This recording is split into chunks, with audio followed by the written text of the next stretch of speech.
2024 5 సంవత్సరాల ప్రభుత్వం పరిపాలనలో ఏ రోడ్డు మీదకి వెళ్ళినా ఆడవాళ్లకు ఏ సెంటర్కి వెళ్ళినా గంజాయి గుప్పుమని వాసన వచ్చింది. అట్లాగే నేషనల్ క్రైమ్ బ్యూరో రికార్డ్స్ ప్రకారం భారతదేశంలో అత్యధికంగా వినియోగంలో ఉన్నటువంటి రాష్ట్రం ఆంధ్రప్రదేశ్ అని 2019-2024 మధ్య క్రైమ్ రికార్డులోకి ఆంధ్రప్రదేశ్ని తీసుకెళ్లినటువంటి పరిస్థితి ఆనాటి ప్రభుత్వం. ఇవాళ 20 నెలల ప్రభుత్వం చంద్రబాబు నాయుడు గారి ఆధ్వర్యంలో ఈ ప్రభుత్వం వచ్చినాక సమర్థవంతమైన అధికారుల్ని మరి ఈగిల్ టీం కానీ విజయవాడ కమిషనరేట్లో కమిషనర్ గారు రాజశేఖర్ బాబు గారు కానీ ఇలా అన్ని చోట్ల సమర్థవంతమైన అధికారులు నియమించి జీరో ఫ్రీ గంజాయిగా తీసుకొచ్చారు. ఇవాళ ఎక్కడికి వెళ్ళినా సరే ఉప్పు పాదం మోపుతా ఉన్నారు పోలీస్ డిపార్ట్మెంట్. వాళ్ళని కఠినమైనటువంటి శిక్షలు వేసి కోర్టుల ముందు న్యాయస్థానాల ముందు పెడతాం, వాళ్ళని జైలు పంపించడం. మిగతా వాళ్ళు ఎవరైతే ఫెడరల్ ఉన్నారో వాళ్ళందరూ కూడా రాష్ట్రం విడిచి పారిపోయే పరిస్థితి వాళ్ళు వచ్చిందంటే ఒక పోలీస్ యంత్రాంగం సమర్థవంతంగా పనిచేస్తే సమర్థవంతమైన అధికారులు ఉంటే ఏ విధంగా ఉంటుంది ఇవాళ కనబడుతుంది. ఇవాళ క్రైము దాదాపు 70% తగ్గిపోవడానికి కారణం ముఖ్యంగా గంజాయి కంట్రోల్ వల్ల.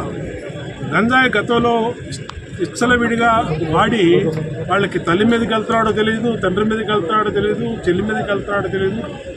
మరి అలాంటి పరిస్థితుల్లో ఇవాళ గంజాయిని పూర్తిగా అదుపులో చేయటం వల్ల విజయవాడలో అయితే 12,000 డ్రోన్స్ని కమిషనర్ గారు రాజశేఖర్ బాబు గారు వచ్చినాక 12,000 డ్రోన్స్ని పెట్టి డ్రోన్తో మరి మానిటరింగ్ చేయటం వల్ల మారుమూల పాతపడిన ఇళ్లల్లో కానీ పాత పడిపోయిన పార్కుల్లో కానీ ఎక్కడైతే ఈ బ్రిడ్జిల కింద రైల్వే పట్టాల దగ్గర ఉండే గంజాయి బ్యాచ్లు బ్లేడ్ బ్యాచ్లు అన్నీ కూడా కంట్రోల్ అయిపోయాయి. అందరూ పారిపోయారు.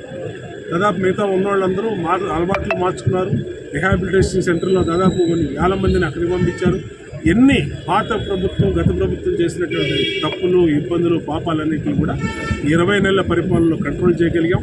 చాలా సంతోషంగా ఉంది. ఇవాళ కమిషనర్ గారు నిత్యం ప్రజల్లో అవేర్నెస్ తీసుకురావడం కోసం అనేకమైన కార్యక్రమం. ఇవాళ 5 మహిళా పోలీస్ అధికారులతో మరి 500 కిలోమీటర్ల పైన సైకిల్ ర్యాలీ పెట్టి నిత్యం వాళ్ళని ప్రజల్లో ఉండే వాళ్ళు పోలీస్ సిబ్బంది అలాగే పొలిటీషియన్స్ అందరూ ఎమ్మెల్యేలు ఎంపీలు కార్పొరేటర్లు మంత్రులు అందరూ కూడా ప్రజల్లో ఉండి ప్రజలకు అవగాహన కల్పిస్తాం. ఏది ఏమైనా గంజాయి రహిత ఆంధ్రప్రదేశ్ని తీర్చిదిద్దడం లక్ష్యంగా అధికారులు మేము అందరం కలిసి పనిచేస్తామని తెలియజేస్తూ ఈ కార్యక్రమం పెట్టిన కమిషనర్ గారిని హృదయపూర్వకంగా అభినందిస్తున్నాం.